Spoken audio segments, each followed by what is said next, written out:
नमस्कार दोस्तों, मेरा नाम है प्रभात कुमार, फिशरीज एक्सपर्ट। आपका स्वागत करता हूं आज की एक और बेहतरीन, खास और ज़बरदस्त वीडियो में। दोस्तों, आज की इस वीडियो में मैं बात करने वाला हूं कि यदि आप मछली पालन करने के बारे में सोच रहे हो और आपके पास ज़मीन की कमी है या आपके पास बहुत ही ज़्यादा कम जगह है, तो क्या आप मछली पालन की शुरुआत तब भी कर सकते हैं? जी हाँ, आप तब भी शुरुआत कर सकते हैं। इसके पहले मैंने एक वीडियो बनाई थी जिसमें मैं बताया था कि इस लॉकडाउन में यदि आप अपने गांव वापस आ चुके हैं, किसी शहर में जॉब करते थे और अब अपने गांव छोड़कर जा नहीं सकते हैं, तो आप एक जितनी आय वहां आपको मिलती थी शहर में, लगभग उतनी आय बनाने के लिए आप गाँव में कितनी जगह मछली पालन शुरू करें, कैसे मछली पालन शुरू करें। उसमें मैंने आपको बताया था कि आप 10,000 स्क्वायर फीट, जो कि लगभग 1 एकड़ का 23% होता है, मतलब 23% होता है, उतनी जगह में 1 एकड़ का 23%, मतलब 1 एकड़ को यदि 5 भागों में बांटेंगे तो एक भाग जो होता है कम से कम, उतनी जगह में आप मछली पालन करके कैसे बड़ा प्रॉफिट ले सकते हैं। इतना प्रॉफिट ले सकते हैं कि आपकी उतनी आय होने लगे जितना आप कहीं जॉब में, शहरों में जाकर काम करके उतना पैसा कमाते थे। लेकिन बहुत सारे ऐसे लोग हैं, आप में से बहुत सारे लोगों ने नीचे कमेंट करके, कुछ ने मैसेज किया, कुछ लोगों ने अलग अलग तरीके से सवाल पूछा कि क्या इससे भी कम जगह में मछली पालन हो सकती है, या हो सकती है तो कितनी कम जगह में हो सकती है। बहुत सारे लोगों ने कहा हमारे पास केवल 2,000 स्क्वायर फीट जगह है, हम उसी में मछली पालन शुरू करना चाहते हैं। तो मैं यहाँ पे आपको कहना चाहता हूँ कि जी हाँ, उतनी जगह में मछली पालन हो सकता है। प्रॉफिट ज़रूर थोड़ा कम होगा, जगह कम है तो प्रॉफिट कम ही होगा, लेकिन हाँ, मछली पालन पॉसिबल हो सकता है। तो क्या मिनिमम रिकमेंडेशन होती, क्या मिनिमम जगह की रिक्वायर्ड होती मछली पालन की शुरुआत करने के लिए? और कम जगह, छोटे तालाब, यदि आप कम जगह में छोटा तालाब बनाएंगे तो कौन सी मछलियों का पालन करना चाहिए, किस तरीके से उसका पालन होगा, किन बातों का ध्यान रखना चाहिए, क्या चीज़ें उपयोग करनी होंगी, कितना बजट बनाना होगा, आज मैं आपके सामने सारा मैथमेटिक्स पूरा क्लियर करने वाला हूँ। तो सबसे पहले दोस्तों मैं बात करता हूँ कि कितना छोटा तालाब। तो हम यहाँ पर एक आइडियल तालाब लेते हैं कि आपके पास यदि 1,000 स्क्वायर फीट जगह है, मतलब मैंने पिछली बार बताया था कि 10,000 स्क्वायर फीट, इस बार मैं उसका भी 10 गुना कम कर रहा हूं। 1,000 स्क्वायर फीट जगह, 1,000 स्क्वायर फीट जगह कितनी होती है? यदि आपके पास एक छोटा सा प्लॉट है या छोटा सा खेत है जिसकी चौड़ाई 20 फीट है, फिट में बात कर रहा हूं, मीटर में नहीं, चौड़ाई 20 फीट है और लंबाई 50 फीट है, तो 50 बाई 20 का जो तालाब होगा वो 1,000 स्क्वायर फीट का तालाब हो जाता है। तो यदि आपका तालाब इतना छोटा है, 20 बाई 50 का तालाब है, तो इतने छोटे तालाब में मछली पालन कैसे करें? तो सबसे पहले सवाल आता है कि किस दो कंडीशन यहाँ पे हैं कि किस तरह की मछलियों का पालन करें, और दूसरी बात कि क्या आपके पास इतने छोटा केवल एक तालाब है या आपके पास 2 तालाब हैं। यदि आपके पास 2 तालाब हैं तो मछली का रिकमेंडेशन अलग हो जाएगा, और यदि आपके पास केवल इतना छोटा एक तालाब है या इससे भी थोड़ा छोटा, जैसे 800 स्क्वायर फीट का भी तालाब है, तो भी काम बन जाएगा। लेकिन यदि एक तालाब है तो मछली की अलग प्रजाति का आपको पालन करना होगा, और यदि आपके पास इतने छोटे 2 तालाब हैं तो आप अलग तरह की प्रजाति का पालन कर सकते हैं। तो सबसे पहली कंडीशन हम देखते हैं कि यदि आपके पास एक तालाब है तो कौन सी मछली का आपको पालन करना चाहिए। लेकिन इसके पहले आप समझ लीजिए कि आपको किन मछलियों का पालन नहीं करना है। अमूमन मैं कहता हूं कि आप रोहू पालिए, कतला पालिए, ग्रॉस कार्प पालिए, कॉमन कार्प पालिए, सिल्वर कार्प पालिए, इन तरह की मछलियों का पालन करिए। लेकिन दोस्तों, इतने छोटे तालाबों में यदि आप इन मछलियों का पालन करते हैं, जिसको हम इंडियन मेजर कार्प कहते हैं, तो आप 100% असफल हो जाएंगे। तो क्यों असफल हो जाएंगे, पहले ये समझ लीजिए। देखिए, छोटे तालाबों में ना अब वाटर क्वालिटी मैनेजमेंट करना बड़ा मुश्किल हो जाता है। वाटर क्वालिटी बहुत ही जल्दी पुअर हो जाती है, वहाँ पे अमोनिया एकदम बढ़ना शुरू हो जाता है, ऑक्सीजन की कमी हो जाती है, पीएच लेवल घटना शुरू हो जाता है, तमाम तरह की वाटर क्वालिटी संबंधित प्रॉब्लम आती हैं।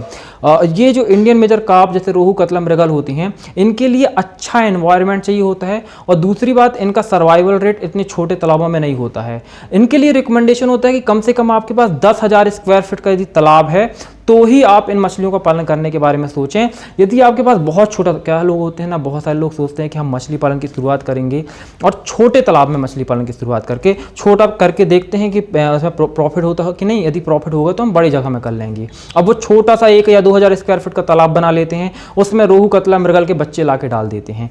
यहीं वो गलती कर बैठते हैं, यहीं उन्हें लॉस की तरफ वो पहला कदम बढ़ा देते हैं। हमेशा ध्यान रख लीजिए, यदि आपका तालाब छोटा है, वो लगभग 1,000 से 2,000 स्क्वायर फीट के बीच का तालाब है, तो 2,000 स्क्वायर फीट से यदि कम का तालाब है ना आपका तालाब का आकार, तो फिर आपको किसी भी स्थिति में वहाँ पे इंडियन मेजर कार्प जैसे कि रोहू, कतला, मृगल का संचय किसी भी स्थिति में नहीं करना है। तो किन मछलियों का संचय करना है? 2 तरह की मछलियाँ हैं।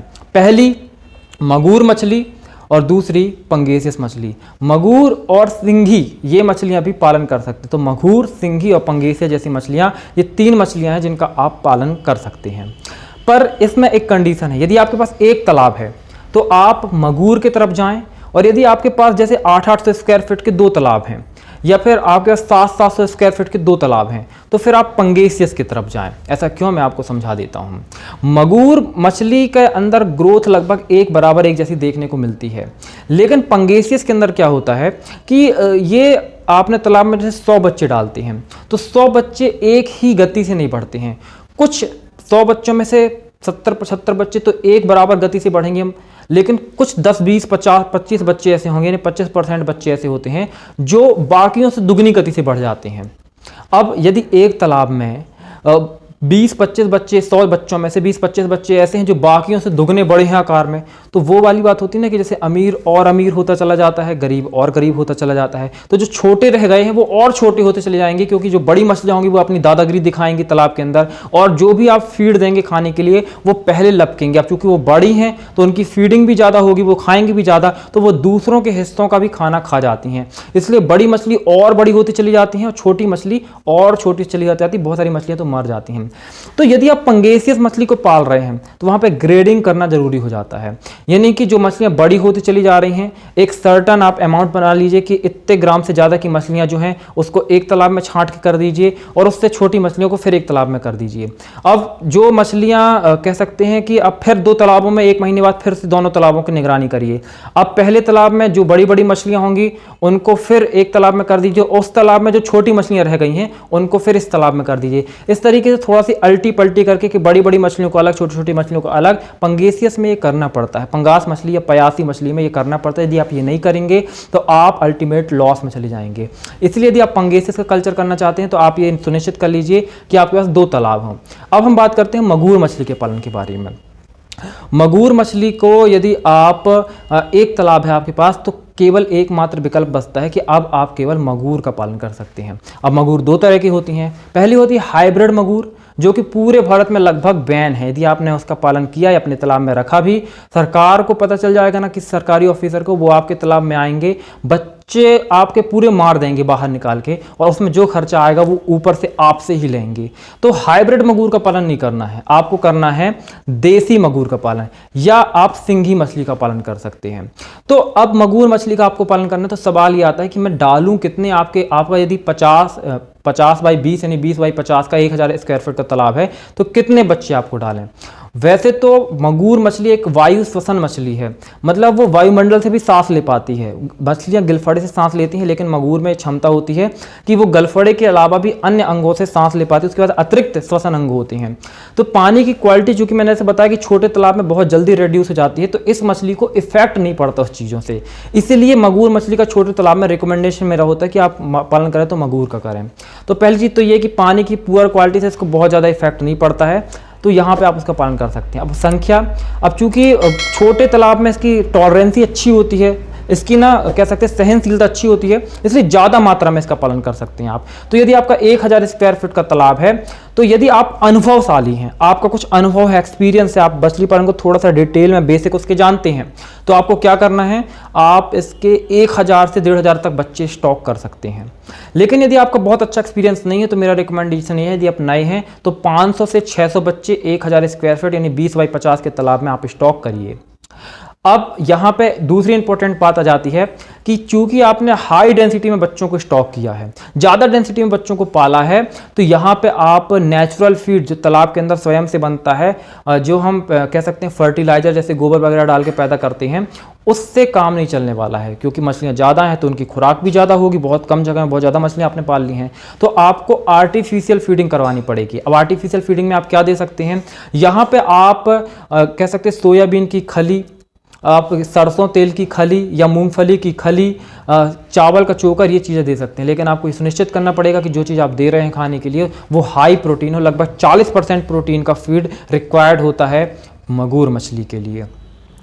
अब बात आती है कि इसके अलावा आप और चीज़ें क्या दे सकते हैं। फिर इसके अलावा यदि आपके पास ये चीज़ें अवेलेबल नहीं है तो आप फैक्ट्री फॉर्मुलेटेड फीड यानी जो बोरियों में बन के फैक्ट्रियों से दाना आता है वो दाना खरीद के ला के आप मछली को दे सकते हैं।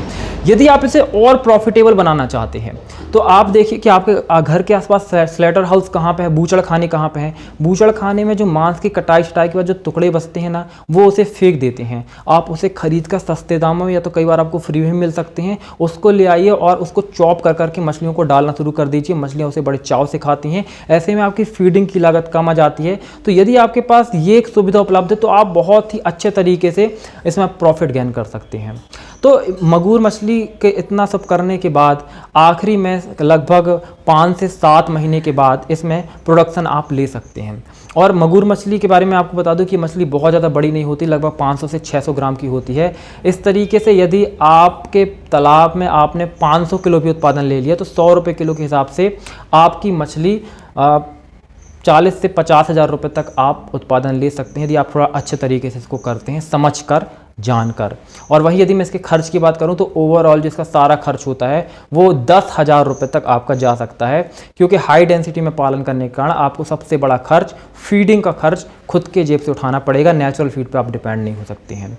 तो दोस्तों ये थी एक इन्फॉर्मेशन कि कैसे आप छोटी सी जगह में, छोटे से तालाब में कौन सी मछली का पालन करें, कौन सी मछली का पालन ना करें, और किस कंडीशन में पंगेसिस का पालन करें, किस कंडीशन में मगूर का पालन करें।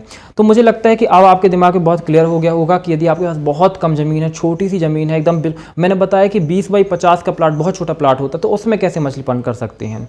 तो उम्मीद है कि दी गई जानकारी आपको पसंद आई होगी। यदि आपको ये जानकारी पसंद आई है तो आप इसे शेयर करें अपने सोशल मीडिया जैसे फेसबुक, व्हाट्सअप, ट्विटर, इंस्टा, जहाँ पर भी आप एक्टिव है ना, जो भी आप सोशल मीडिया ऐप प्लेटफॉर्म का यूज करते हैं, आप शेयर करें ताकि दूसरे लोग भी इसका बेनिफिट ले पाएँ।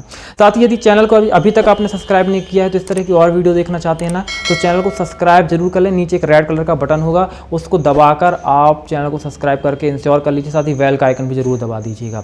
और साथ ही दोस्तों यदि आप मछली पालन को थोड़ा डीप से समझना चाहते हैं, क्योंकि मैं हमेशा बात करता हूं कि जब लर्निंग आएगी तभी अर्निंग आएगी। किसी भी काम को शुरू करने से पहले जरा उसके डीप नॉलेज, थोड़ा बेसिक्स और उसके सारा क्लैरिटी होनी चाहिए कि कैसे चीज़ें होती हैं। तो यदि आप सीखना चाहते हैं, मछली पालन के प्रति सीरियस है, तो आप मेरे कोर्स ज्वाइन कर सकते हैं। 2 तरह के कोर्स मैं रन करता हूँ। पहला होता है A to Z basic fish farming course, जहाँ पे 1299 रुपये इसकी ओरिजिनल कीमत, लेकिन अभी लॉकडाउन में किसानों की और मजदूर भाइयों की मदद करने के लिए जो अब अपने गांव में ही मछली पालन शुरू करना चाहते हैं, लगभग 50% डिस्काउंट में 699 रुपये में आप इस 30 जून 2020 तक इसको ज्वाइन करते हैं तो 699 रुपये में ज्वाइन कर सकते हैं। यदि आप एडवांस कोर्स लेना चाहते हैं तो जहाँ पर advance course, business oriented knowledge plus prime membership videos और व्हाट्सअप सपोर्ट के साथ यदि आप मछली पालन करना चाहते हैं हमारे साथ में, तो आप हमारा एडवांस कोर्स ले सकते हैं, जो कि 0 to 1 advance fish farming course है, जिसकी कीमत 4,999 रुपये है। लेकिन अभी इस लॉकडाउन के कारण 30 जून तक यदि आप इस कोर्स को लेते हैं 30 जून के पहले, तो आप केवल 2,999 रुपये में इस कोर्स को ज्वाइन कर पाएंगे। तो ये थी दोस्तों बेसिक इन्फॉर्मेशन। उम्मीद है आपको जानकारी पसंद आई होगी। इस तरह की और वीडियो के लिए चैनल को सब्सक्राइब नहीं किया तो अभी तक सब्सक्राइब कर दीजिए। साथ ही वीडियो को लाइक करना बिल्कुल ना भूलिएगा, लाइक करके ही जाइए। मिलते हैं अगली वीडियो में, तब तक के लिए जय हिंद, जय भारत, वंदे मातरम।